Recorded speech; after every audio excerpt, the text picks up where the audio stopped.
Shri Jagannath musical आणि जगन्नाथ संगीत विद्यालय आमच्याकडे हार्मोनियम, पखवाज, तबला, ढोलकी तसेच त्यांना लागणारे किरकोळ सामान अगदी माफक दरात मिळेल। तसेच पखवाज, तबला, ढोलकी दुरुस्त करून मिळतील।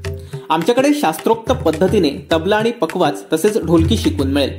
प्रोप्रायटर डॉक्टर दादा परब, 9004173112, पत्ता कुडाळ एसटी स्टँड जवळ न्यू सत्कार हॉटेल समोर, कुडाळ। नमस्कार। आपल्या लाडक्या बाप्पाच्या आगमनाला अवघे काही दिवस शिल्लक राहिलेत आणि आपल्याला माहितीच आहे की कोकणामध्ये गणेश चतुर्थी आणि भजनं यांचं अविभाज्य असं नातं आहे। त्यासाठीच आपण एका तबल्याच्या दुकानामध्ये आपण आलेलो आहोत।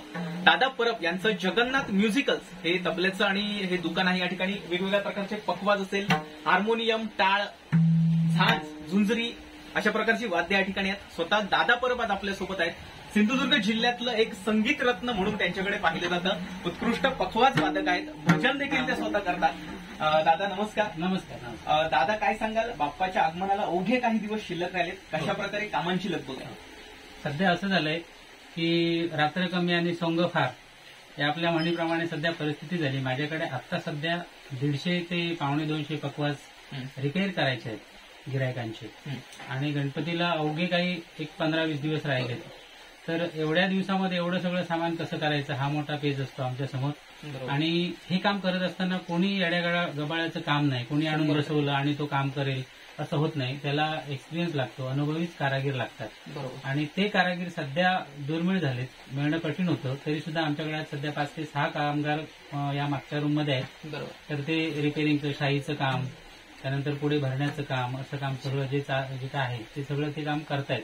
ते सकाळी 8 ते रात्री 9-10 पर्यंत सुद्धा सध्या काम करतायत। आणि सध्या आमची झोप उडालेली आहे। याचं कारण असं की बाप्पाचं आगमन होतंय, जवळ आलंय आणि एवढं सगळं सामान तयार कसं करायचं, बरोबर, हा मोठा पेच पडलाय। आणि जी काही माझी गिरायक आहेत ती गेली 25 वर्ष माझ्याकडे येतात। 25 वर्ष हा आमचा व्यवसाय चालू आहे। तर 25 वर्ष जो दरवर्षी माझ्याकडे येतो त्याला मी परतून लावून देऊ शकत नाही की माझ्याकडे आता होणार नाही, काम मी बंद केले असं सांगू शकत नाही। हा मोठा पेच झालाय आणि एवढं काम सध्या करणं म्हणजे खूप कठीण गोष्ट झालेली आहे। दादा, ग्राहकांकडून नेमका कसा प्रतिसाद मिळतो सध्या? ग्राहकांकडून खूप चांगला प्रतिसाद आहे की गेल्या 2 वर्षामध्ये कोरोना काळामध्ये त्यांना जशी पाहिजे तशी भजनं करायला मिळाली नव्हती। सामान त्यांनी नेलं, सामान दरवर्षीप्रमाणेच नेलं, यावर्षी जशी नेतात त्याचप्रमाणे गेल्या वर्षी सुद्धा घेऊन गेले, पण त्याचा वापर झाला नाही। गेल्या वर्षी गणपतीमध्ये कोरोनाचं सावट असल्यामुळे त्यांनी भजनं केली नाहीत। त्याच्यामुळे असं झालं की यावर्षी त्यांना उत्सुकता आहे की कधी सामान मी घेऊन जातो आणि कधी नेऊन भजन करतो, त्याची रिहर्सल करतो। त्यामुळे काही गिरायक रोज एक खेप मारून इथून जातात येऊन की आमचं झालं काय, आमचं झालं काय असं विचारून आम्हाला रिहर्सल करायची आहे।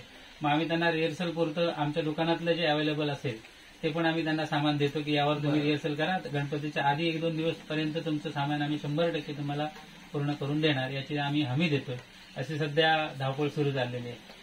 दादा, मागील 2 वर्ष कोरोनाचा सावट होता, आपल्याला भजनं करता आली नव्हती। तुम्ही देखील भजन प्रेमी आहात, तुम्ही देखील अनेक डबल बार केल्यात, भजनं केली आहेत, तुमचा यावर्षी उत्साह कसा आहे? 2 वर्षापूर्वी जे लोक थांबले होते ते आज सगळे बाहेर पडलेत की 2 वर्षाची जी काही कमतरता होती, कसर होती, बरोबर, ती त्यांना यावर्षी पूर्ण करायची आहे। असं बऱ्याच गिरायकांकडून ऐकायला मिळतं की गेल्या 2 वर्षात आम्ही काहीच भजनं केलेली नाहीत। काही लोक म्हणतात की पेट्या आमच्या होत्या त्या आम्ही गणपतीतच 11 दिवस भजन करतो, हार्मोनियम उघडतो, बाकीच्या दिवशी आमचं भजन बंद असतं। अशी काही बरीचशी मंडळं असतात, ती म्हणतात 11 दिवस जे आम्ही भजन करतो त्या 11 दिवसामध्ये आम्ही 60-70 भजनं करतो, आणि त्यातून जी काय आम्हाला सुपारी जी काय मिळते, जी काय बिदागी मिळते, त्यातून आम्ही इन्स्ट्रुमेंट रिपेअर करतो। गेली 2 वर्ष आम्ही खर्च करून रिपेअर केली, पण भजनं मात्र बाहेर करता आली नाही, असा गिरायकांचा रिस्पॉन्स आहे। आणि यावर्षी खूप उत्साह आहे लोकांचा, खूप चांगल्या प्रकारे येतात। गेल्या वर्षी 2 वर्षापेक्षा यावर्षी दुप्पट काम माझ्याकडे आहे। गेल्या वर्षीपर्यंत आम्ही 250 ते 300 पखवाज बनवत होतो रिपेअरिंगचे, तर यावर्षी 400-450 वरती पखवाज आलेले आहेत। साधारण आम्ही जूनच्या पहिल्या आठवड्यापासून हे काम सुरू केलेलं आहे यावर्षी, ते आतापर्यंत चालू आहे। आतापर्यंत कमीत ते 150 ते 200 पखवाज आम्ही रिपेअर करून दिलेत, अजून करायचे आहेत 150 ते 200 पखवाज तयार करायचे। दादा, कोणकोणत्या प्रकारची संगीत उपकरणं आपल्याकडे आता अवेलेबल आहेत आणि त्यांच्या किमती काय? माझ्याकडे सध्या महत्वाचं जे आमच्या सिंधुदुर्गामध्ये भजनाला मुख्य वाद्य जे लागतं तो म्हणजे पखवाज। तर हा पखवाज हा पूर्ण भजनाचा गाभा मानला जातो।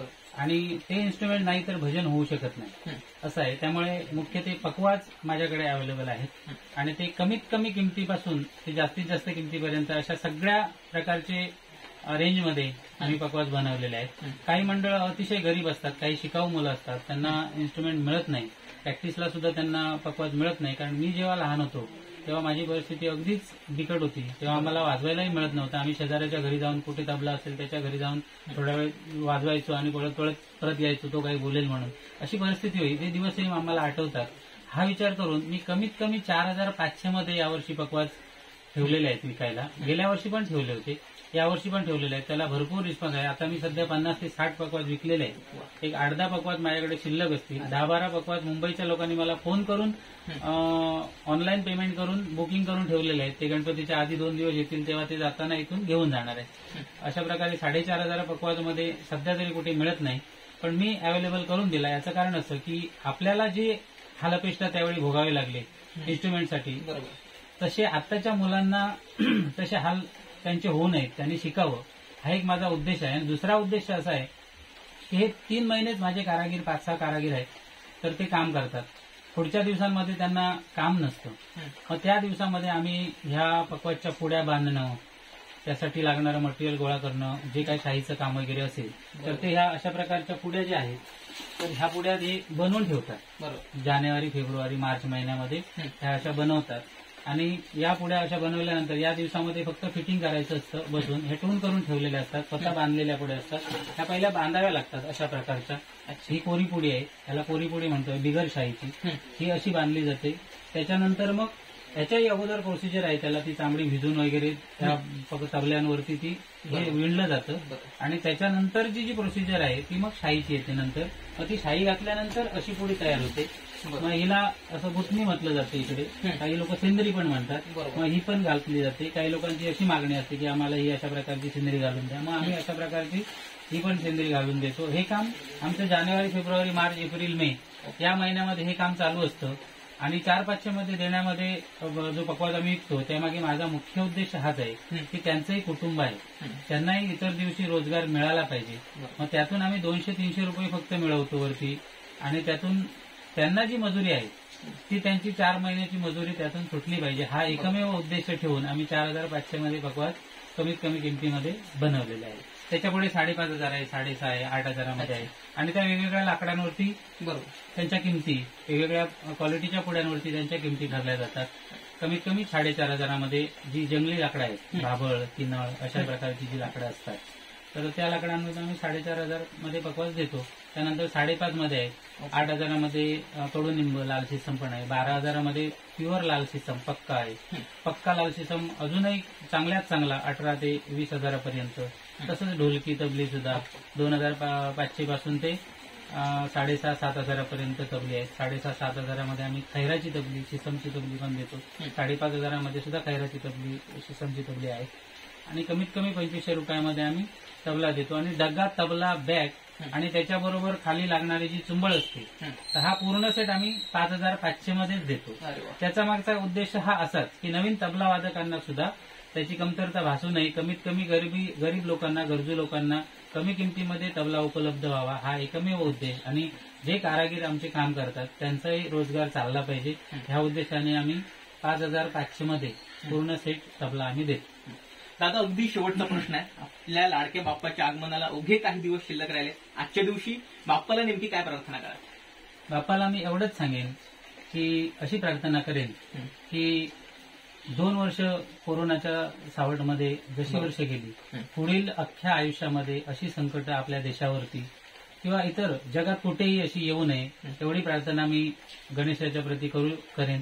एवढंच माझं म्हणणं आहे. धन्यवाद दादा. तर या ठिकाणी कोरोनाच्या सावटाखाली अवघं जग होरपळून गेलं होतं. पूर्ण जग 2 वर्ष थांबलं होतं. भजनकारांना देखील आपली भजनं करता आली नव्हती. त्यामुळे कोरोनासारखं महासंकट पुन्हा भारतावरच काय तर अवघ्या जगावर येऊ नये अशी प्रार्थना दादा परब यांनी केली आहे.